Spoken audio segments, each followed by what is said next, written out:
माननीय श्री विवेक के तनखा 24 minute. Thank you chairman साहब। जैसे कि माननीय रेल मंत्री जी ने कहा, ये बिल तो बहुत शॉर्ट बिल है, सब्स्टिट्यूट करता है पुराने प्रोविजंस को एक नए एक्ट में एज एन अमेंडमेंट एक्ट, मगर वाइल डूइंग सो बहुत कुछ छूट जाता है। जो छूटा है मैं उसकी बात करूंगा इस बिल में। ये संशोधन विधेयक एक बहुत बड़ा मौका था। मैं आज ये स्पीच श्री जवाहरलाल नेहरू की कही हुई बात से शुरू करूंगा। रेलवे सिर्फ लोहे की पटरियां और इंजन नहीं है, ये हमारे देश को जोड़ने वाली एक ताकत है। रेलवे सिर्फ लोहे की पटरियां और इंजन नहीं है, ये हमारे देश को जोड़ने वाली एक ताकत है। आज हम रेलवे संशोधन विधेयक 2024 पर विश्लेषण और बहस करने के लिए यहाँ एकत्रित हुए हैं, जिसके बारे में मेरा मानना है कि ये एक बड़ा सुधार लाने का एक खोया हुआ अवसर है। इंग्लिश में I would say that Indian railway carries not just passengers, but the hopes, dreams, and struggles of 1 billion people. Railway budget एक बहुत ही उत्तम शुरुआत होती थी रेलवे की। अब तो वो शुरुआत ही खत्म हो गई है। 1924 से 2016 तक रेलवे का अलग बजट था, जिसमें रेलवे की योजनाएं, खर्च साफ साफ दिखते थे। अब रेलवे का बजट एक आम बजट में मिला दिया गया है, जिससे पारदर्शिता खत्म हो गई है। मुझे याद है पूरा देश मेन बजट से ज्यादा रेलवे बजट के लिए रुका रहता था। हम चाहते थे कि हमको पता चले कि कौन सी नई ट्रेन स्टार्ट हो रही हैं, कौन कौन से स्टेशंस में रुकेंगी, क्या टाइमिंग्स होंगे, क्या नई योजनाएं आएंगी, ब्रॉडवेज, लॉन्ग, कहाँ जहाँ छोटी छोटी लाइन थी, बड़ी लाइन कब होगी। बहुत सारी बातें हुआ करती थी और जिसकी पूरा देश प्रतीक्षा किया करता था। सर, वो प्रतीक्षा खत्म हो गई है, क्योंकि आपने हमसे शेयर करना ही बंद कर दिया है। मुझे आज याद है लाल बहादुर शास्त्री जी 52 से 66 रेलवे मंत्री थे। जगजीवन राम जी 56 से 62, फिर 67 से 1970 रेलवे मंत्री थे। माधवराव सिंधिया जी 84 से 89 जैसे रेलवे मंत्रियों ने आधुनिकीकरण, यात्री सुविधाएं और रेलवे विस्तार पर ध्यान केंद्रित किया था। ये सब बहुत बड़े लोग थे, ये इतिहास पुरुष थे सब। ये भी बड़े हैं, ये भी बड़े हैं। अभी तो इनको मैं एड्रेस कर रहा हूं। ममता दीदी अपने टेन्योर में दुरांतो एक्सप्रेस लेकर आई थी, हमको सबको याद है। नीतीश कुमार जी 1998 से 99, 2001 से 2004 में एंटी कोलिजन सिस्टम जैसे सुरक्षा उपाय पेश किए, जिन्होंने अभी भी देश भर में विस्तारित नहीं किया गया है। उन्होंने अपने 2001 के रेलवे बजट में की स्पीच में उसे रक्षा कवच सिस्टम नाम दिया था। माननीय मंत्री जी, आपने भी कवच की बात की, मत नीतीश जी की बात नहीं की। आपने इसको अपना एक प्रोजेक्ट डिक्लेयर किया, जो प्रोजेक्ट आज तक हमको सामने दिख नहीं रहा है, क्योंकि रेलवे के कोलिजन्स में कोई कमी नहीं है। मुझे याद है लालू प्रसाद जी 2004 से 2009 उन्होंने बिना किराए बढ़ाए रेलवे को प्रॉफिट मेकिंग इकाई में बदला था। आज सेवा में सुधार के लिए किए बिना किराया बढ़ा दिया जाता है। हमको कोई ऐसा सुधार नहीं दिखता, बट किराया जरूर बढ़ता जा रहा है। लालू जी के उस बजट के लिए उनको हार्वर्ड बिजनेस स्कूल ने इनवाइट किया था, HEC बिजनेस स्कूल ने इनवाइट किया था, IIM ने बुलाया गया था, पर रेल पे एक चैप्टर भी पढ़ाया गया था। मेरा ये कहना है कि रेलवे का बजट कितना महत्वपूर्ण है और कितने महत्वपूर्ण हाथों में था, वो बात इस सरकार ने बिल्कुल अनदेखी कर दी। बजट ही खत्म कर दिया, पारदर्शिता खत्म कर दी, डिबेट खत्म कर दिया, संसदीय जांच खत्म कर दी। तो माननीय मंत्री जी, मैं ये तो कहूंगा कि ये जो आपका अमेंडमेंट है, ये समस्या का जड़ है। आप कहेंगे कैसे समस्या का जड़ है? क्योंकि आपने रेलवे बोर्ड का सरकारीकरण कर दिया है। अब आप कहेंगे सरकारीकरण कैसे हुआ? रेलवे बोर्ड नाम मात्र की स्वतंत्रता है, everything is minister driven.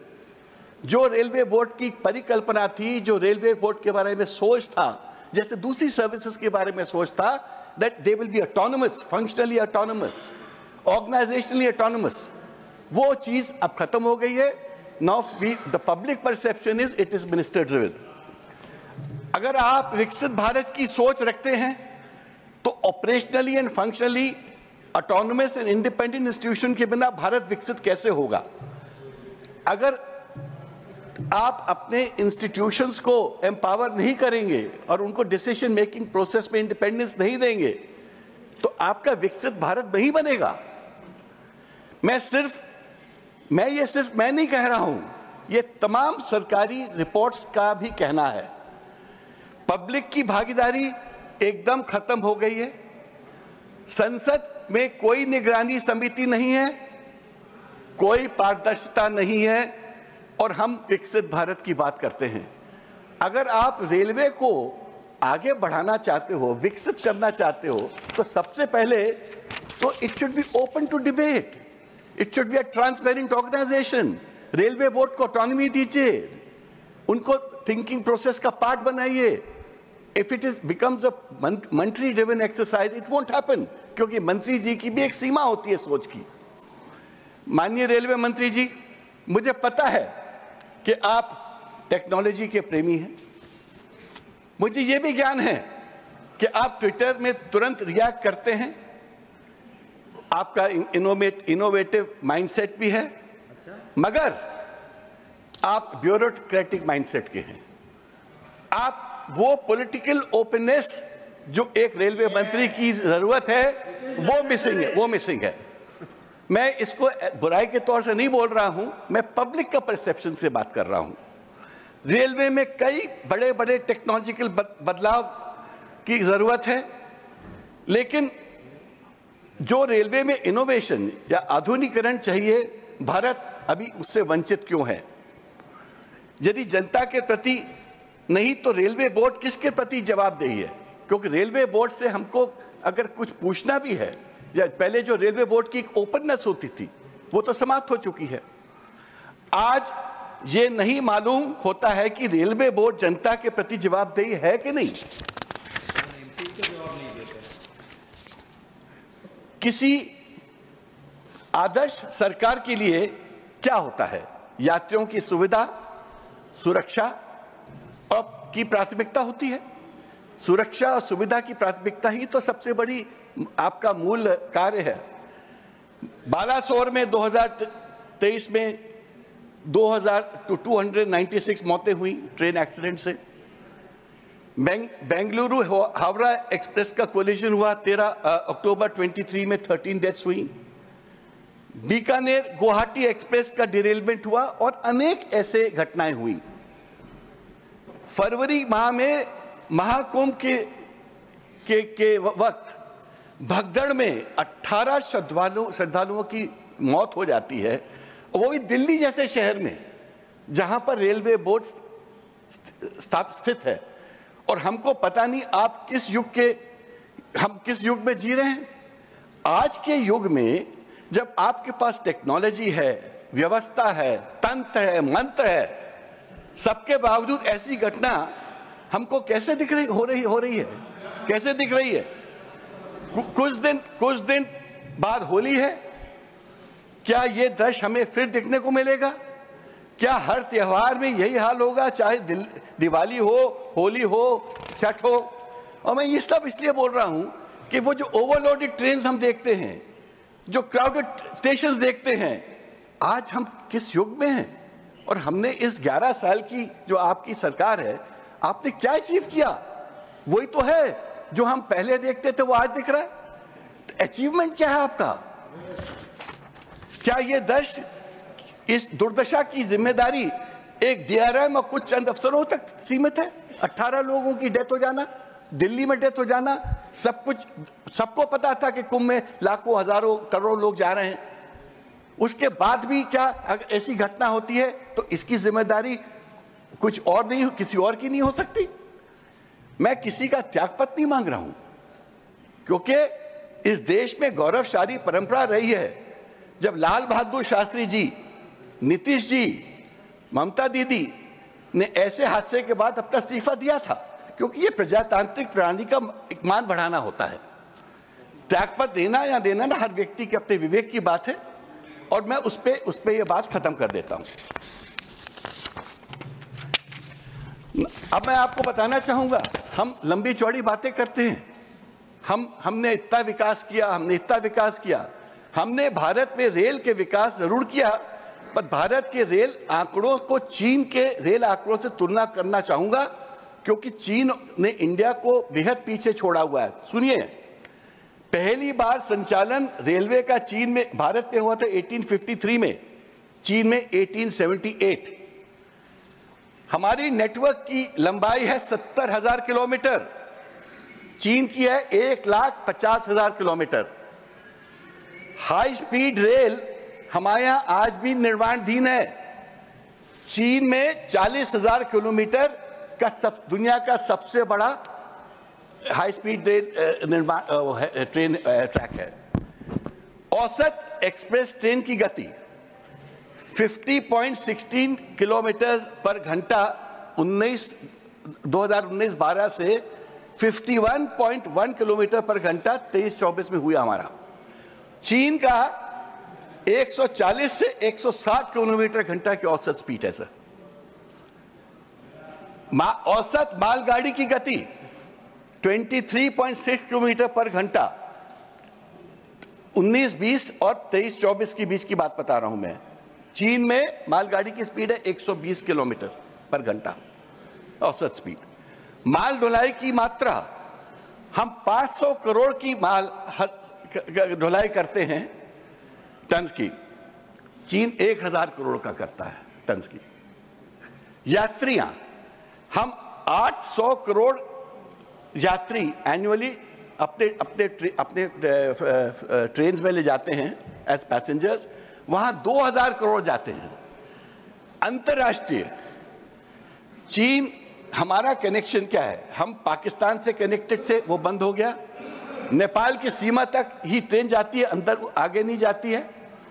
Bangladesh में जो परिस्थितियां हैं वो आपके सामने हैं। चीन यूरोप से कनेक्टेड है, लाओस से कनेक्टेड हो रहा है, म्यांमार, थाईलैंड और वियतनाम।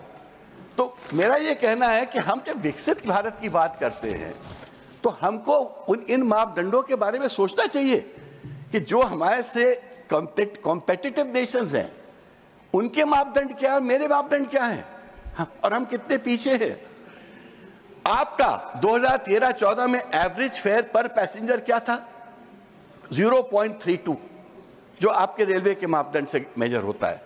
21-22 में बढ़कर 0.66 हो गया, जो 107% की बढ़ोतरी है एवरेज फेयर पर passenger.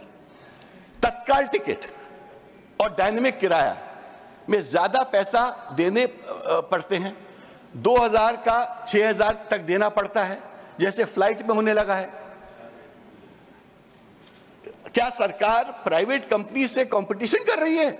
Railway is a public carrier, क्या आप प्राइवेट कंपनी से कॉम्पीट करना चाहते हैं? Platform ticket, cancellation fee, reservation fee सब बेहद बढ़ चुके हैं।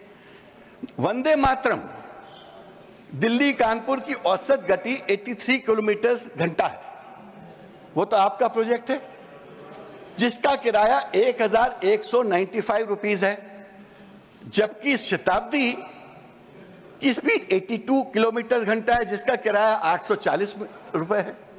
क्या फर्क है? 200 रुपए का 200 फर्क है, मगर स्पीड में क्या फर्क है? एक किलोमीटर का।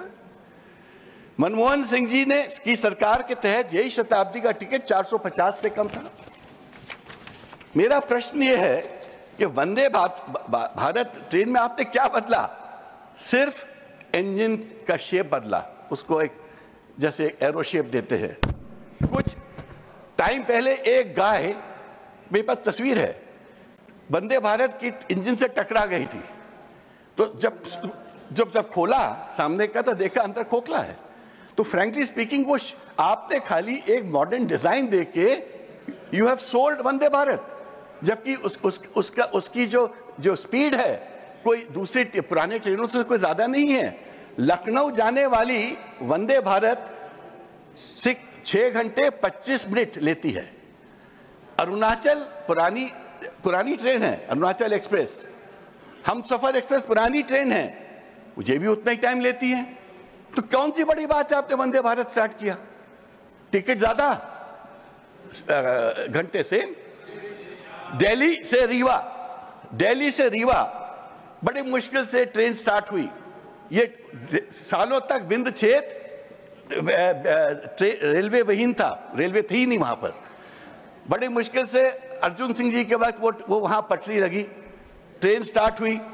अब प्रयागराज से होते हुए दिल्ली से प्रयागराज, वहां से रीवा जाती है एक ट्रेन जो पूरे विंध्य प्रदेश को केटर करती है। प्रयागराज के बाद वो ट्रेन 5 घंटे लेती है रीवा पहुंचने के लिए। हम गाड़ी से 2 घंटे में पहुंच जाते हैं, तो लोग प्रयागराज में उतर जाते हैं, गाड़ी से जाते हैं। तो मेरा ये कहने का मतलब है कि अगर हम इन सुधारों को विकसित भारत की सुधार बोलते हैं तो ये क्या सुधार है? नीति आयोग के सुझाव की बात कर रहा हूं मैं।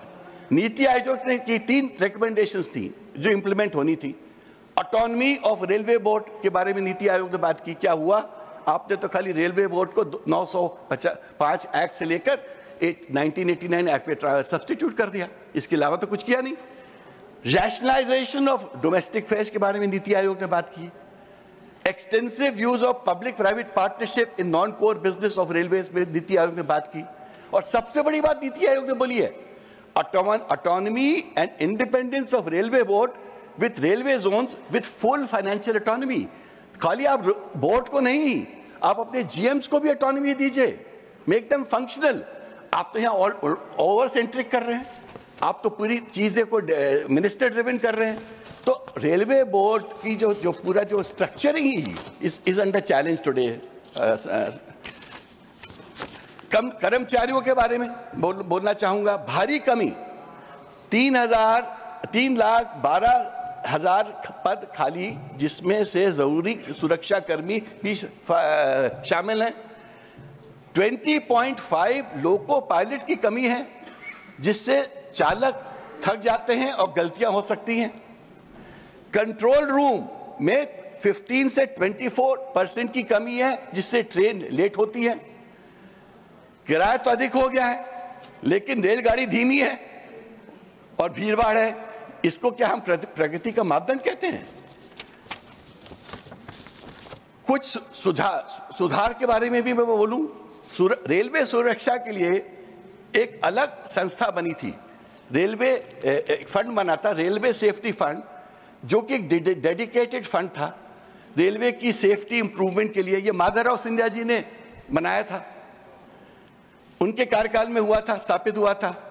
फिर नीतीश जी ने अपने 2001 के बजट में इस फंड के बारे में चर्चा की थी। कहां वो दुर्घटना का फंड? रेलवे दुर्घटना में जो कॉम्पेंसेशन है, जो कॉम्पेंसेशन मिलता है, वो ट्राइब्यूनल्स में कितना समय लग जाता है जो डिस्प्यूट्स होते हैं। तो प्रॉब्लम यह है कि आपके सिस्टम में तो कोई इंप्रूवमेंट है नहीं।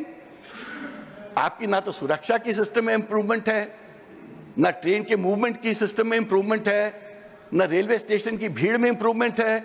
और आज भी हम वो ट्रेनों को देखते हैं जिसमें छतों पे लोग भर भर के जा रहे हैं। जब छठ होती है, सब तब तमाम त्योहार होते हैं। ये कोई नई चीज तो है नहीं, ये कोई नए त्योहार तो है नहीं, ये तो सदियों से ये त्योहार चल रहे हैं। कुंभ हुआ, कितने लोग परेशान हुए। तो मेरा ये कहना है कि हम इन मापदंडों पे खड़े नहीं उतर पाए।